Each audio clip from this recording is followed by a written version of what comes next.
जिसको भी परमात्मा से मिलना हो ना, 20 घंटे से ऊपर ध्यान करो तो मज़ा ही है। यहाँ आप 18 घंटे सो सकते हो, 8 घंटे सो सकते हो ना, इसी प्रकार 8 घंटे ध्यान पे भी लगाओगे ना। जैसे 8 घंटे 10 घंटे ड्यूटी होती है आजकल टाइम में, 7 घंटे भी ड्यूटी होती है। लोग 12 12 घंटे भी अपने अपने पर्सनल काम के लिए टाइम देते हैं। ऐसे ही ध्यान है, ध्यान को भी टाइम देना ही पड़ता है। ऐसे ही साधना है। जब इंसान साधना पे टाइम देता है ना, फिर वो किसी पर ध्यान नहीं देता। फिर परमात्मा के एक फील्ड पर ध्यान देता है। मान लो आपको क्रिकेट खेलना है, क्रिकेट के अंदर आपको सिर्फ बैट और बॉल ही दिखाई दे रही है उस समय, और खिलाड़ी जहाँ फील्ड खड़े हैं ना उसके ऊपर से टपानी है, उसके गैप निकालना है, तो आपको सिर्फ बॉल की तरफ ध्यान देना पड़ेगा। बस एक कल्पना लेके आनी पड़ेगी।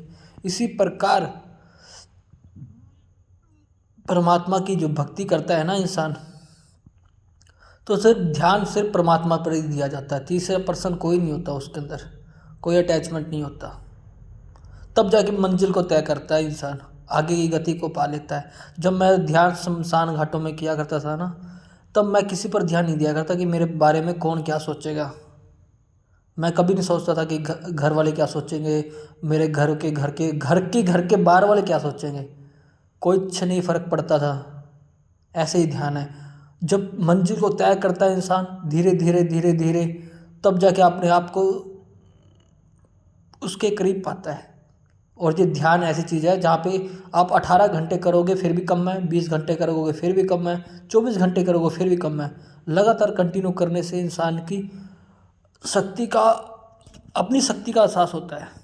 और पहली बात तो ये है कि जब आप ध्यान करते हो तो ध्यान के अंदर आपके अंदर ऊर्जा क्रिएट होती है। जब इंसान के अंदर ऊर्जा क्रिएट होती है ना, तो सहस्त्रार तक जाती है, तो वो झटके मारती है, कुंडली जागृत होती है इंसान की। इसलिए कहता हूँ कि परमात्मा की भक्ति में आपकी जो कुंडली क्रिएट होगी ना, कुंडली जागृत होगी, तो ऊर्जा आपकी सहस्त्रार तक जाएगी। तो सहस्त्रार तक जाती है ना, तो आगे चक्कर और सारी चीज़ें ओपन होने लग जाती है। तो आपको लगता है कि कुछ तो एहसास हुआ है, भक्ति में कुछ तो मिला है मुझे। और मिलने का मतलब ये नहीं होता कि आपको बाहर की चीज़ें मिलना बंद हो जाती है, नहीं, बाहर की चीज़ें तो और भी अटैचमेंट होती है, लेकिन उसमें भी आपको आनंद आ रहा होता है। परमात्मा की भक्ति में भी इतना आनंद आ रहा है तो जितना और कोई आनंद नहीं होता। तभी मैं हर हर महादेव कहता हूँ। और जब शमशान घाट में बैठते हो, जब आप कहीं घर पे भी बैठ के कर लो, कोई दिक्कत नहीं है, कहीं भी कर लो। मैंने घर पे भी की है कुछ समय, लेकिन सबसे ज़्यादा मैंने शमशान घाटों में जाके किया है। लेकिन उधर ध्यान इसलिए लगता है क्योंकि जो घर के जो लोग हैं ना, वो किसी को कुछ करने नहीं देते। याद रखना इस बात को, किसी को कुछ नहीं करने देते। आज के टाइम में तो बिल्कुल नहीं करने देते। लेकिन जब आप जाते हो बाहर कहीं करके आते हो तो मज़े ही मज़े हो जाते हैं। लेकिन आप घर पे करना चाहते हो, गतिशीलता करना चाहते हो, तो और भी मज़े हैं। लेकिन ध्यान के अंदर आपने ये कभी नहीं सोचना होता कि परमात्मा नहीं मिलेगा। 100% मिलेगा। जिसने किया उसको पाया है। और जो जो करता है उसी को मिलता है। मान लो आपको क्रिकेट में बैट नहीं पकड़ना आता, तो आप बैट नहीं पकड़ पाओगे, आप अभ्यास करके भी आपका मन हट जाएगा। वैसे ही ये भक्ति लाइन है। जैसे आप अभ्यास करते रहोगे करते रहोगे करते रहोगे, मंजिल को आप तय कर लोगे। ठीक है। और ऐसे महादेव का नाम इतना ऊपर नहीं है। जो महादेव जो भक्ति करके बैठते हैं, उनके जितने भी साधक होते हैं और जितने भी उसके उनके साधक होते हैं ना, आनंद में लूटते हैं वो। हाँ, इसमें नशा नहीं करना, किसी से लड़ाई झगड़े नहीं करना, बस झूठ नहीं बोलना, सच बोलना है, सच के राह पर चलना है, और कुछ नहीं करना होता। जीवन ऐसे ही चलता है। और जीवन में है क्या, कंटिन्यू घूमते रहते हो, वही कंटिन्यू खाना पीना सेम, रात को खाया, दिन को खाया, सुबह को खाया, फिर मूत दिया, फिर खा लिया, फिर मूत दिया, फिर खा लिया। ये सेम सिस्टम है। ठीक है। और एक बार खा लिया, 2 बार खा लिया, बार बार आप उस चीज़ को खा रहे हो, रस खाए जा रहे हो, तो आपको बोरिंग नहीं लगता क्या? इतना बोरिंग सिस्टम है यहाँ पे, इतना बोरिंग है ना कि आप, मेरे को अजीब लगता है ऐसे आप इतने बोरिंग सिस्टम में रहते क्यों? सोचो, बोरिंग सिस्टम है यहाँ पे, कुछ है भी नहीं यहाँ करने को। कुछ है क्या? जिसने किया उसको कुछ नहीं मिला। और जो आपका ज्ञान आप ही को मिल जाए तो उससे बढ़िया और क्या है? दुनिया में सबसे ज़्यादा बड़ी बात होती है आपका ज्ञान आप ही को मिल जाए।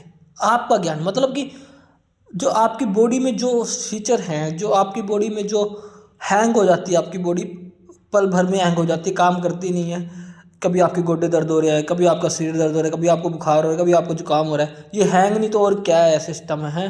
अब हैंग नहीं होना चाहते और हैंग के बारे में जानना चाहते हो कि कैसे हमारा सॉफ्टवेयर चेंज हो सकता है, कैसे हम उस सॉफ्टवेयर को जाना जा सकता है ना, हमारी बॉडी के सॉफ्टवेयर को, सिस्टम को, हार्डवेयर को। तो इस बात को समझो, आज की लैंग्वेज में बता दूं मैं, तो इस बात को समझोगे तो भी अब आप ऊपर की राह पे चलोगे ना। हर हर महादेव। और जितने भी हम गुरुद्वारे में जाते हैं, जितने भी आप मंदिर में जाते हो, जितने भी आप पंडित से मिलते हो, जितने भी आप दरगाह में जाते हो, तो वहाँ पे क्या है, सबसे पहले आपका ध्यान बताया जाता है। सबसे ज़्यादा पहला नियम ही ध्यान होता है। वहाँ पे भी सिमरन होता है, भक्ति होती है, इबादत होती है, पहला नियम ही ध्यान होता है। तो उस लाइन को पकड़ के आप बैठ दो ध्यान पे। उसको तो पकड़ना नहीं होता आपको, बाहर की चीज़ें चाहिए, ये चीज़ मिल जाए मेरे को, वहाँ से वो चीज़ मिल जाए, वहाँ से वो मिल जाए। बस वो चीज़ मिल जाने के बाद आदमी फिर उसमें खोया रहता है, फिर खोया रहता है। मतलब कि लेना भी अच्छी बात है, लेकिन लेने के बाद उसमें खो जाना, लेने के बाद उसमें खो जाना, ये कौन सी बुरी बात नहीं है। मैं इसका उत्तर दे रहा था, फिर मैं चल छोड़ो। लेना अच्छी बात है, लेकिन आप मांग के अंदर खो जाते हो, समय वेस्ट कर देते हो। ठीक है ना, आपने कुछ चीज़ ले ली, परमात्मा से मांग ली, उसमें आपने समय वेस्ट कर दिया, उसे कहते हो भोगी आत्मा।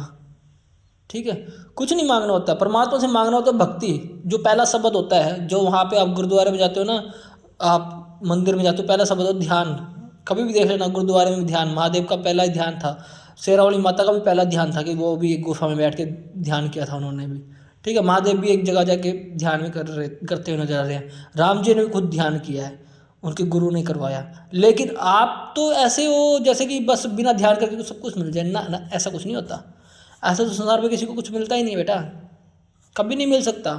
समझो, ध्यान करो, उच्च उच्च शिखर पे पहुँचो तो मंजिल को तय करोगे।